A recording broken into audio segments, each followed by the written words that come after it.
With around 1 million visitors a year, Longleat House and Safari Park is one of Britain's busiest tourist spots.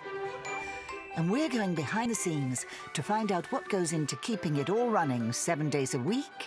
Have a nice time. 365 days a year. Welcome to your Longleat Safari bus. With lions and red pandas, monkeys and mazes, constant cleaning and maintenance, the staff have their work cut out. Are you ready? We are ready. All for it, yeah? Now Lord and Lady Bath have granted exclusive and unprecedented access to the running of their stately home, 75 years after it first opened to the public. From the extraordinary, yet everyday, There's no other loo in the world with this view. to one-off spectaculars, we bring you a year in the life of a very special home. This time, If we see any damage being done to a car, guys, we smile and we wave. there's monkey business in the monkey enclosure. Lord Bath reveals how the lions came to Longleat. There was a very famous picture of my grandfather sitting on this sofa with a lion. We discover if the park has the tallest coastal redwood in the UK. If we want to have the tallest one in the UK, it needs to be 56.2 metres. And rookie zookeeper Ben gets to know the gorillas. So how do you know that he's the dominant one? It's actually his head. That shows other gorillas that his bite is stronger than theirs. That's what makes him the dominant male.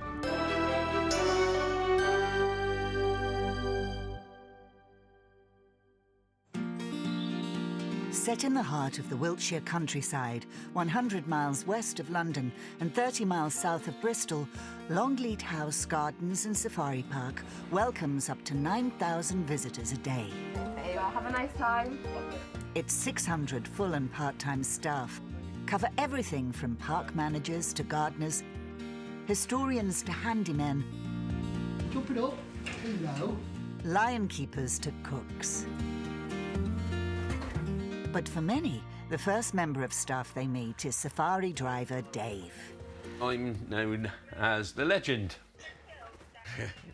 A lovely lady wrote in and said they'd had a wonderful tour.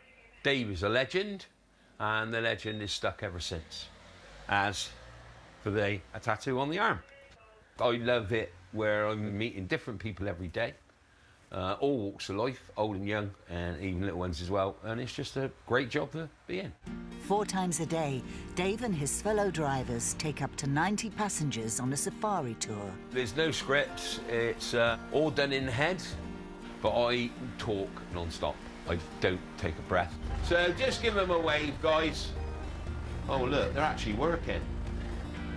And not only that, they are the first wild animals you're going to see this morning, but please don't tell them I told you. We do get what we call crib notes. If we got new animals, we'd get new crib notes. We go through those and then we just lock it in the brain and away we go. Dave's safari tour takes in all the park's most popular animals. The lions, the cheetahs, the wolves. Here we go, this one right by the side of the bus. But what everyone's really waiting for is the monkey drive-through. I now need all windows closed, please, because we are about to enter, sounds like 20 shotguns going off. We are about to enter into a monkey drive-through. Now, if you look at the postage, you will see number plates, hubcaps, wiper blades, front grills, brake light clusters, front bumpers. You'll also see wing mirrors. Now, these are only some of the things that they will take off your cars. Let's go find some monkeys and let's go find some damage, shall we, guys?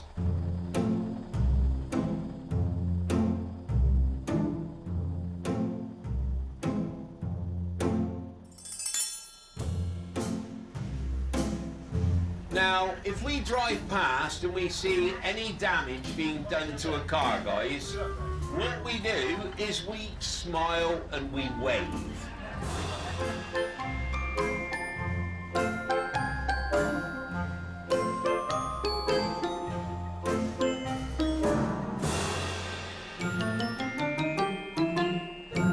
Now, one thing our monkeys do not like, they do not like top boxes. Now that day, there were 6 of them, 6 macaque monkeys jumping up and down on the top box. When we drove up through this way, the gentleman said to me, he said, Dave, he said, what's that running through the grass? Well, that was 2 macaque monkeys with a pair of boxer shorts on their heads. Now, I do hope they were clean. Unfortunately, today is Dave's last tour, and he's going to have to take a back seat for a while. Yeah, I've had some bad news just lately. I went to the doctors. I asked if they could screen me for prostate cancer, and unfortunately it came back as stage 4 to 5 prostate cancer. So I'm gonna have to take time off for treatment. Going down to Bath every day for 5 weeks, Monday to Friday, for radiotherapy. Hopefully, Dave will make a full and speedy recovery, and he'll be back behind the wheel before too long.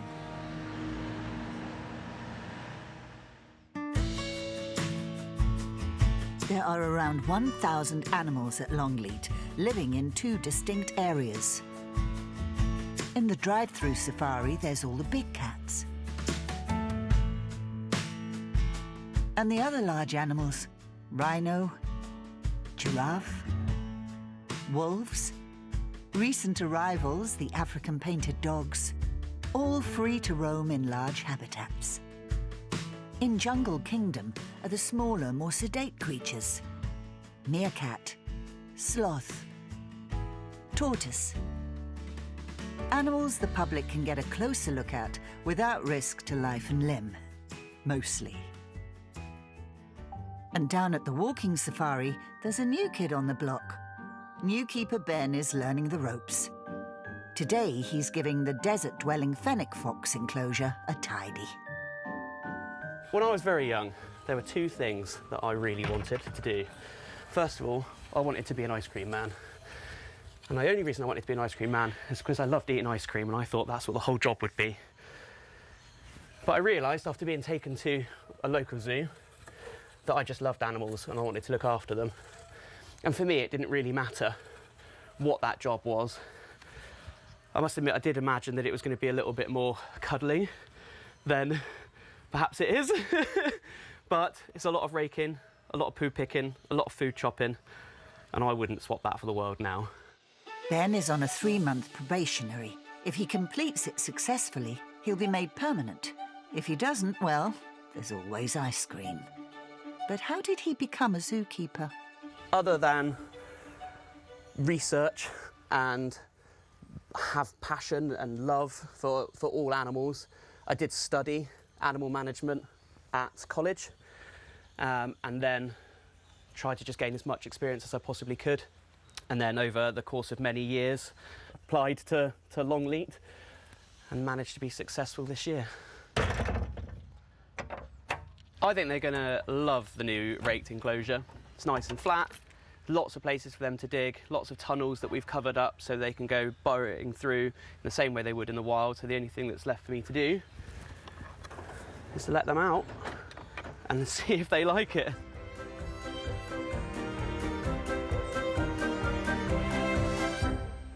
Hi, you going to come see what we've done? You've got nice fresh raked sand. Says not on your Nelly, far too chilly. Coming up next, Lord Bath tells us the history of the lions of Longleat. It was the first safari park in the world outside of Africa.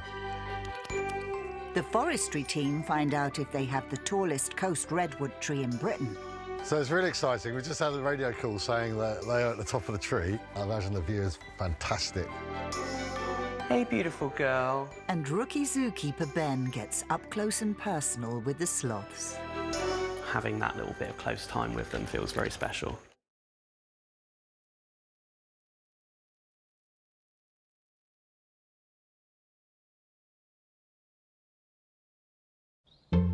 Whilst Longleat is home to a stunning house and gardens, it is most famous for its safari park.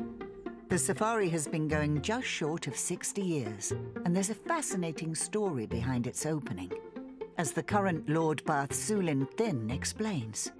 We're in the Red Library, and there was a very famous picture which became a postcard of my grandfather sitting on this sofa with a lion with its paws draped over the sofa, with my grandfather sitting right next to the lion, something that would never happen today.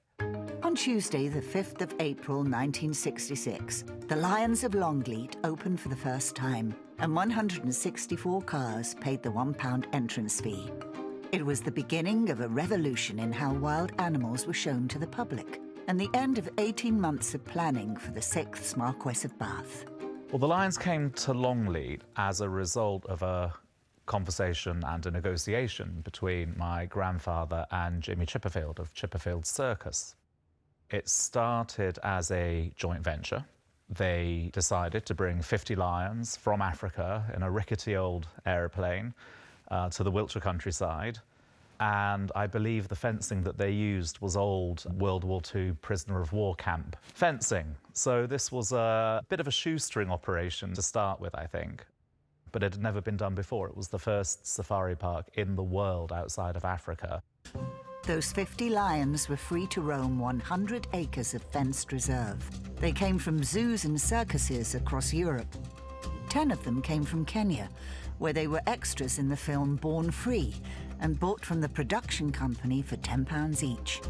Finally, the 6th Marquess came back from Ethiopia with a group of young lions from the Emperor's private collection. He created the safari park in '66 because, having opened the house in '49, he understood that that wasn't going to be sufficient to maintain the upkeep of the house and to keep it in private hands. And then over time, he added various other attractions. And then the real game changer was the safari park in '66. And for the first time ever, people had the opportunity to see, in this case, lions to start with. The other animals came later.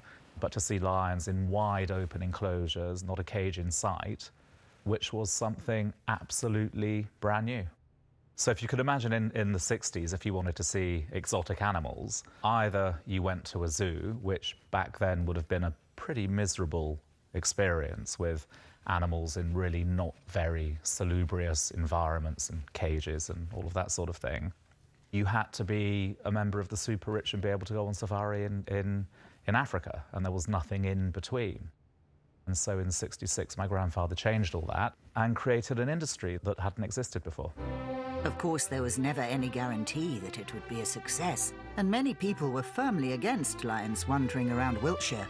Questions were asked in Parliament, where MPs called it plain lunacy, and an editorial in the Times newspaper proclaimed it one of the most fantastically unsuitable uses for a stretch of England's green and pleasant land that can ever have entered the head of a noble proprietor. But free enterprise prevailed. The safari opened on a Monday, and by the end of the week, cars were queuing for up to 6 hours, and an estimated 50,000 people saw the lions that first weekend. If my grandfather hadn't had that pioneering entrepreneurial instinct and hadn't had the foresight to open the house to the public, hadn't had the foresight to add additional attractions, hadn't had the foresight to create the first safari park in the world outside of Africa, if that sort of assemblage of things hadn't happened, it's very unlikely that Longleat would have remained in private hands. Instead, many others followed in the 6th Marquess's footsteps, and there are now 6 safari parks in the UK. And worldwide, Antarctica is the only continent without one. At Animal Adventures, probationary keeper Ben's next task is food prep. So I've got to prepare some diets for the sloths. So we get parsnip and some carrots, hopefully some sweet potato. There is some sweet potato. And then each day they get some additions, and today it is sweet corn and broccoli.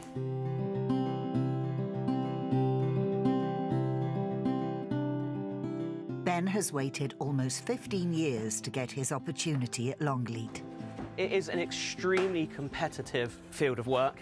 As you can imagine, people that start to work with animals don't just stop. So in order to wait for a full-time permanent position to become available, normally you're waiting for someone to retire. So you can imagine that that's not a quick turnover of staff. You prepare the food differently for different animals. Because the sloths, being two-toed sloths, only have 2 toes, for them to hold on to small amounts of food is really hard work. So if you cut them into long chip shapes, then they can grasp onto them and still feed themselves comfortably. Whereas if they were little bits, they wouldn't be able to pick them up.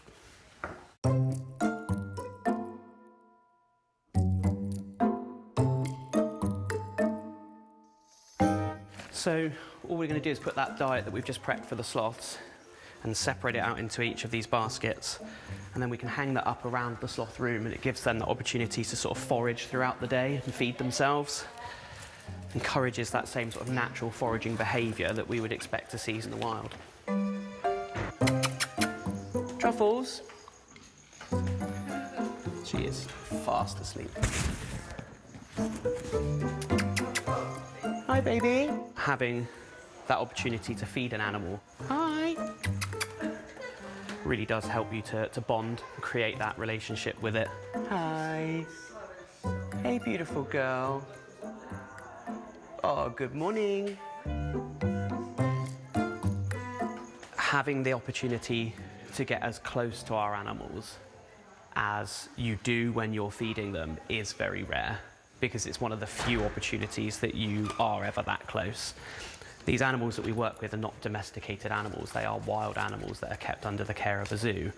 So having that little bit of close time with them feels very special.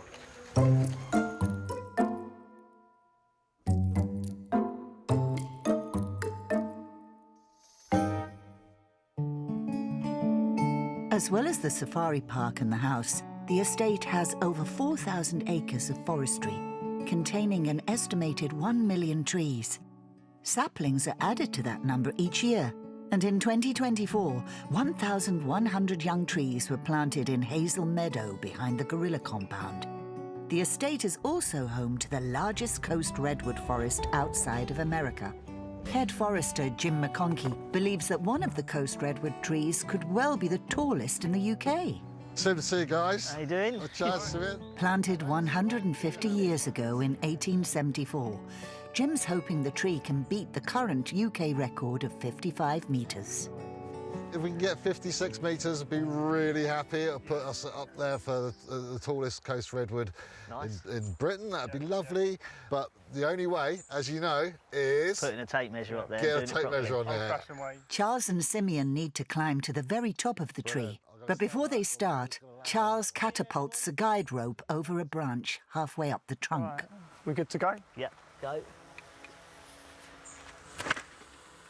Yes! Oh, wow! Yay. That's exactly where we wanted it. Then Simeon attaches a climbing rope to the guide rope, and they hoist that up into the tree and tie it off around the trunk. Yep. Finally, they check the climbing rope to make sure it will take their weight. Yeah, that's fine. So are you ready? We are ready all to for go. it, Yeah, yeah? we're ready. Brilliant. All limbered up. We're ready. I'll have a lovely climb, guys. Oh, will do. And, Right.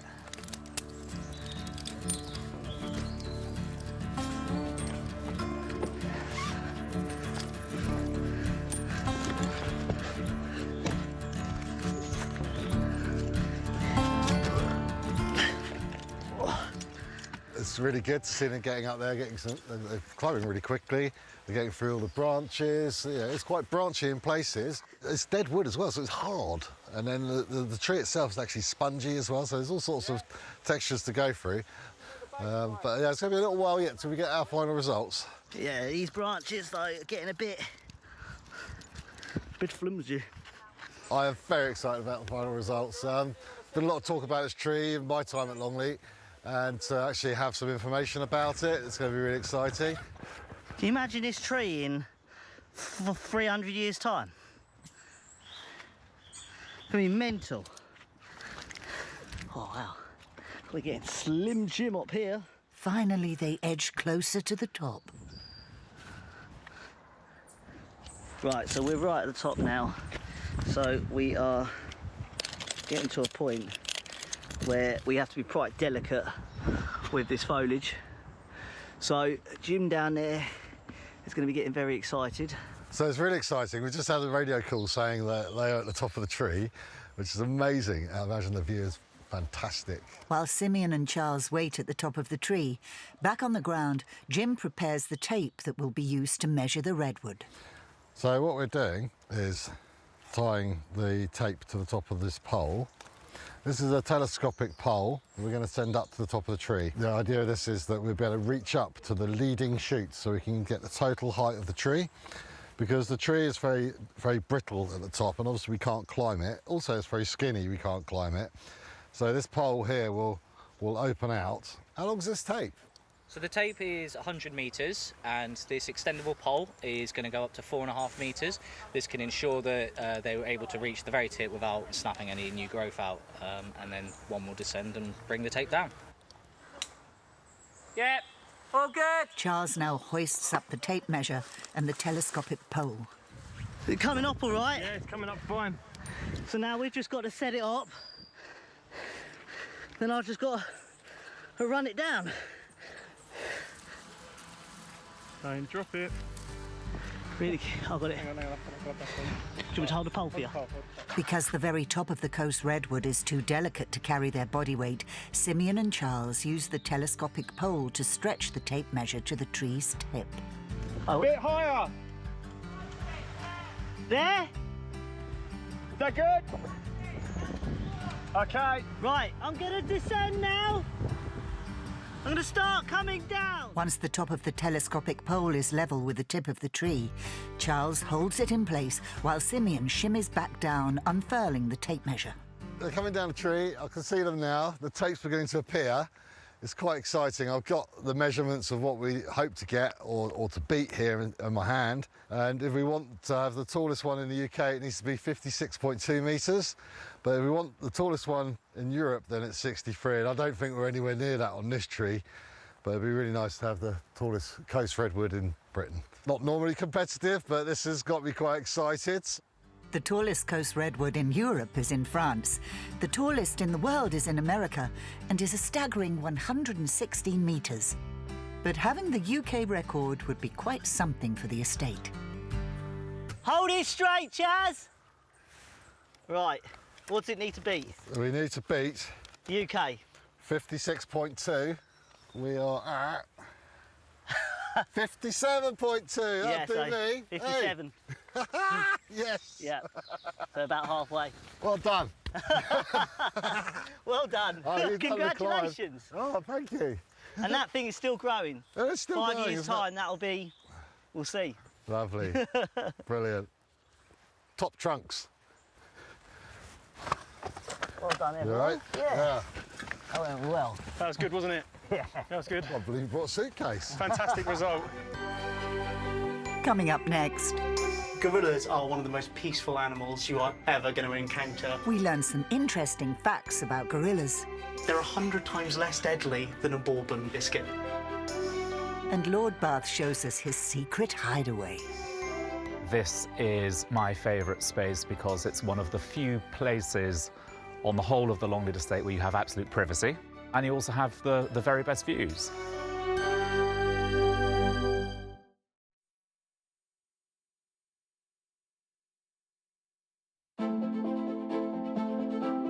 With 128 to choose from, Lord Bath isn't short of rooms at Longleat. But his favourite corner of the estate is not in the house itself. It's on the roof. This is my favourite space because it's one of the few places on the whole of the Longleat estate where you have absolute privacy, and you also have the very best views. You've got the Capability Brown landscape over here, which obviously looks like it was entirely naturally created, but it's a artificial construction by Capability Brown. You've got the view of the lake. You've got the view of the island over there that was Gorilla Island, where Nico, our silverback, lived for many, many, many years, and now we have colobus monkeys there. And then if you pan over there, you've got the main drive that leads right up to the lodge, and then beyond that, the Bath Arms. Parts of the experience of being on the roof up here is that you can hear the lions roaring from over there, you can hear the sea lions barking from the lake over there.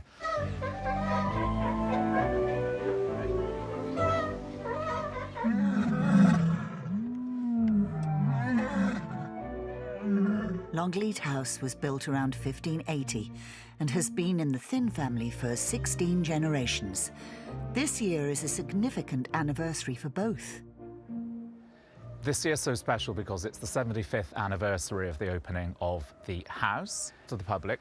So the house opened in 1949. My grandfather opened it. On his father's death, the death duties were enormous, and so he understood very quickly that, you know, things would have to change. So we opened the house to the public to try to make it pay its way, because a lot of these houses and estates were falling into, well, were falling out of private hands and being taken over by the state, effectively. He was the kind of guy who thought rules were there to be broken. Whether they be legal rules or social norms, he was always looking to push the boundaries. Amongst his milieu, they were a bit scandalised when he opened his house to the paying public, but he didn't care about that kind of thing. So he was very much a pioneer.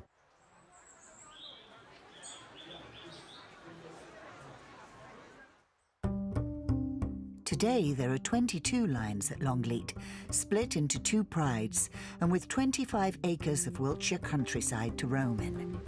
Although when the rains are falling, just like a domestic cat, they'll often cuddle up together, even though they've got a whole building and all that land to roam around in.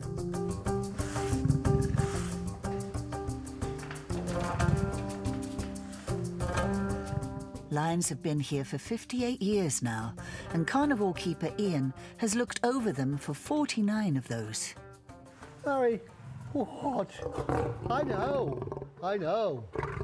At least you're in the dry, mate.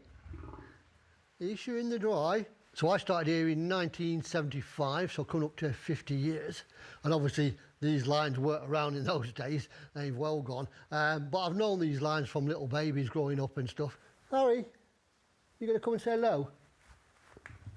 Or are you just going to grumble? Leader of the pride is Harry. Harry was born here at Longleat. Harry's good because he's handsome. He's a nice-looking lion. You can see him with Harry. He's got a little nick on his nose and he's got a cut above his left eye. And that's all from the girls. And that's friendly banter, that's called. But they can mate up to 26 times a day.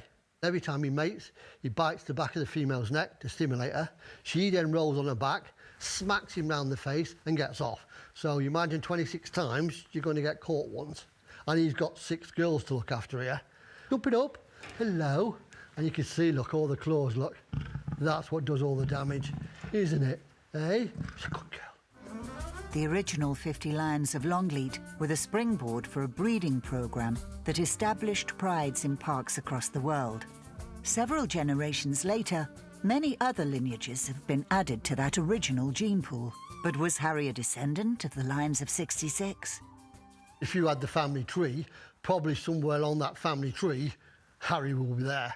Yeah, we had 50 lions in the first place in 66, so you can imagine all those lions all over this country. Somewhere on the lines, he's going to be related to the original ones.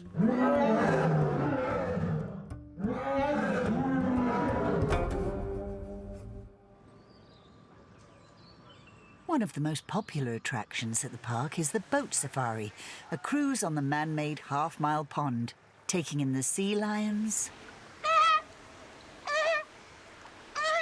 the colobus monkeys, and the lowland gorillas. The boat safari is run by the keepers, and one of probationary keeper Ben's first big tasks is to do the knowledge. It's just like a London cabbie learning the street names, but in this instance, Ben's got to learn how to pilot the boat and identify and name every monkey, gorilla and sea lion. Helping him is Keeper Dean. So welcome in. Thanks. So this only has the 3 gears, forwards, neutral and backwards. Right. Very apprehensive still. Well, luckily, these boats don't have all that much power. Gives you lots of time to react and also take in all the beautiful views. Yeah. Beautiful view number 1, baby sea lions. I've just spotted the babies. Yes, so obviously babies always a highlight for people coming to Longleat. They're so squishy. Mum's milk is about the same fat content as double cream. So they grow really quickly. So is this mum down here? That's actually Dad. Excellent.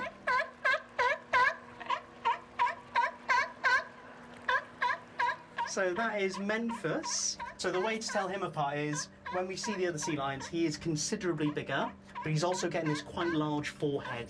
Okay. The girls can sometimes be harder to tell, especially when they're moving really quickly.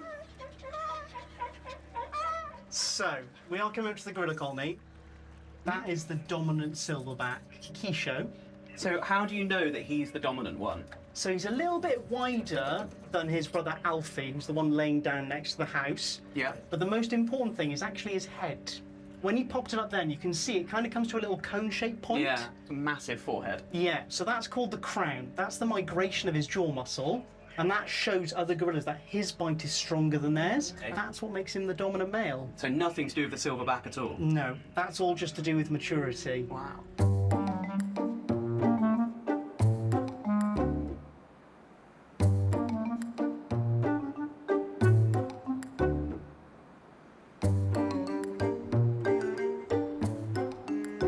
So I've heard loads of people keep talking about them being like really aggressive. Do you hear that a lot? We do get that a lot because that's how they're depicted in films. But to be honest with you, gorillas are one of the most peaceful animals you are ever going to encounter.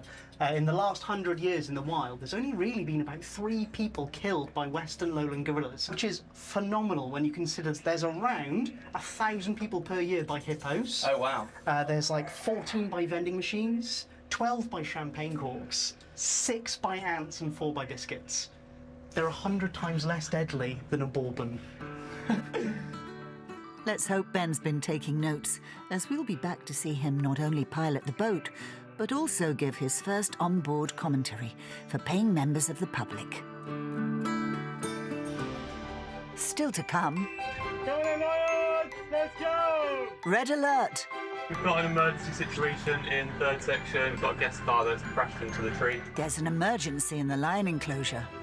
And we find out how Dave is getting on after his treatment.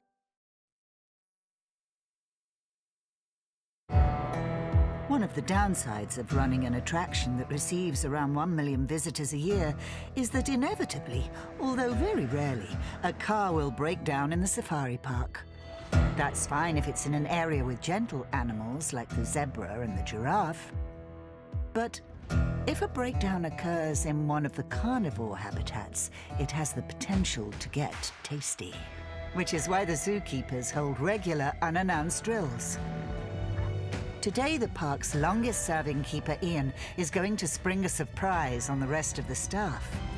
Today, we're going to do a drill in the carnivores, which is obviously a little bit tricky because you've got the carnivores involved, and we're going to pretend that we've got a overheated car and we need to be rescued.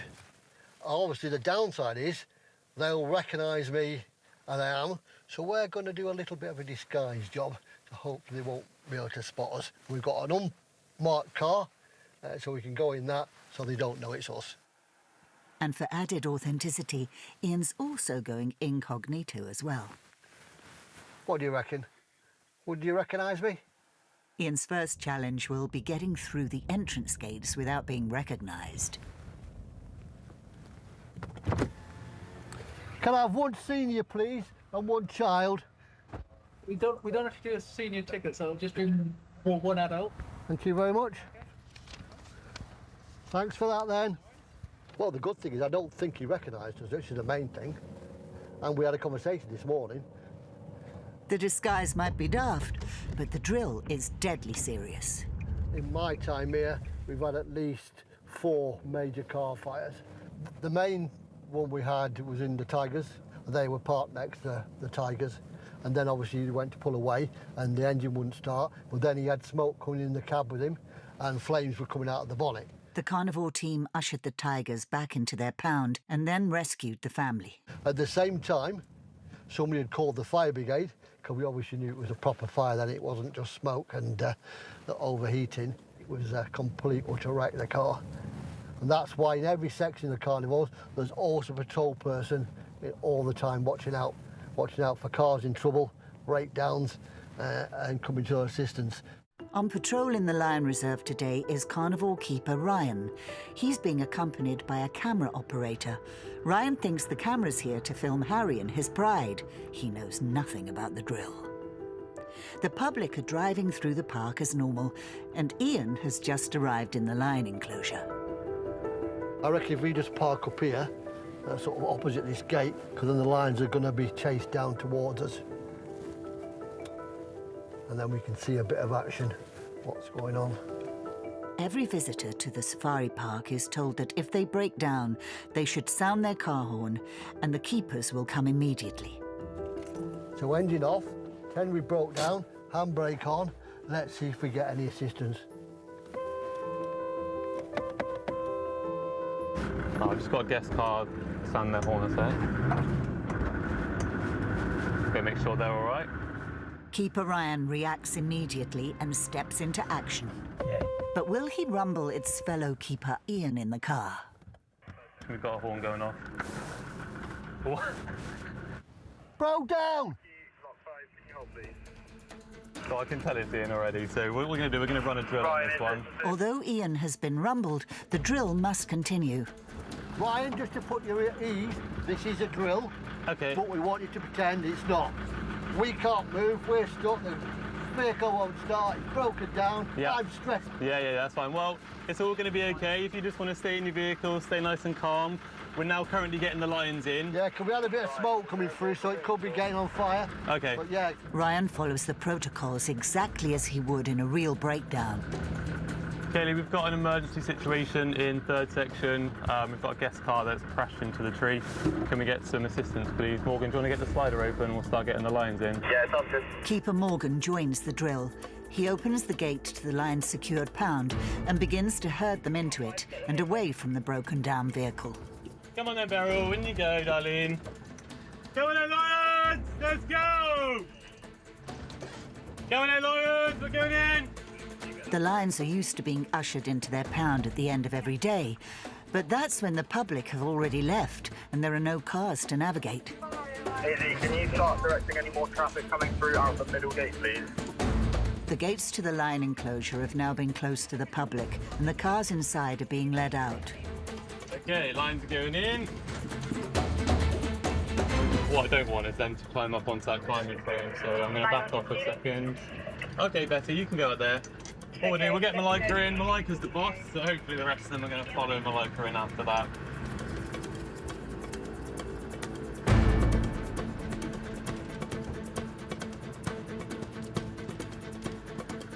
Okay, a couple more to go. Go towards lock 6, sir. Yeah, appreciate that. That's the last one in. 1, 2, 3, 4, 5, 6, 7, 8. Lovely. Brian, can you just double check how many you got in the Lincoln paddock, please? Yeah, I've got 3 in the Lincoln. I can see the gate shut. I can see the rest of the girls are in the main, so once you've secured that, we've got third in. Thank you, line for the third in. From the moment Ian sounded his horn, it took Ryan and the carnivore team just 3 minutes and 56 seconds to secure the lions and complete the rescue. We practice these formations quite a lot to make sure that in the moment, like today, we're ready for it. Even if you did catch me out with the wig, then... This is the man who rescued me. A successful drill completed for the Big Cat team. Back at Half Mile Lake, rookie zookeeper Ben is taking his life and the lives of 118 passengers into his own hands. And we're going to sort of head straight out into the middle of the lake. It's his maiden voyage at the helm of the Lady Bath. So this is where you want to start finding your nice straight line. Feels like a big responsibility having lots of people there, actually. I have full faith in you, and together we will smash this. Yeah, I don't want to smash it, that's the point. In fairness, Ben appears to have taken to boat driving like a duck to water, but now he has to do his very first turn as the onboard tour guide. You guys have the delight of Ben's first ever commentary. So, give it up for Ben. Let's see how he does.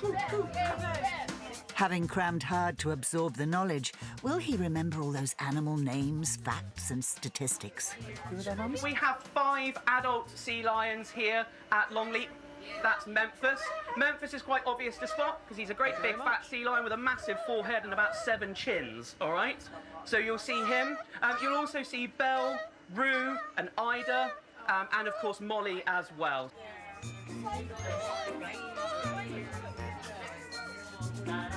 Now I'm going to ask the impossible of you now. Ignore the sea lions. Now I want you to focus on my personal favourite of our Westland lowland gorillas. But can Ben remember which one is which? Now I'm going to go out on a limb here. I'm going to say that that is Alfie. Yuba. Is it Yuba? It's Yuba. I had 1 in 4 chance. 20 minutes of rat-a-tat facts, figures and entertainment later, Ben and his audience are ready to disembark. Enjoy the rest of your day at Longleat, but for now, goodbye. Thank you. Despite the odd slip, Ben's passed with flying colours. And as he wraps up the tour, over at Safari Buses, there's news from Dave. The weather's bad, but it is great to be back to work. I didn't know at one time whether I would be coming back, but yes, they give me the all clear now. So I'm allowed to come back to work, and it's great to be back on the bus again. Before I left, I had loads of cards and presents and everything else from the staff. And then, you know, it was all cuddles and hugs when I come back. So it's great to be back, because I did miss them. I did miss them. The legend's there, and then I will turn my arm over and put "I beat the big T" there. So right then, guys, here we go. If you wouldn't mind breathing in. Now, if I do forget to say breathe out, don't worry. I am a trained first aider. The legend is back on his throne, and all's right on the Safari Buses. Next time on 75 Years at Longleat, the balloons arrive for the Icons of the Sky Festival. But will the weather ruin everything? Currently, we are on a 50-50, which is gutting. This is my granny, Heather. One staff member reveals an incredible coincidence from Longleat in the 1940s. We have had our first air raid warning in the school this week. And there's a major effort to persuade the public to fall in love with one of the park's most misunderstood residents. I really wanted to make people fall in love with them the same way that we have. And that's new next Tuesday at 8 inside Longleat. The new series of The Yorkshire Vet is now on a new day, Thursday at 8, and this week sees our favourite animal doctors reaching out to help in Ukraine. Next tonight, how could a neighbourly dispute become so deadly? Jill Halfpenny stars in The Feud, continuing brand new after the break.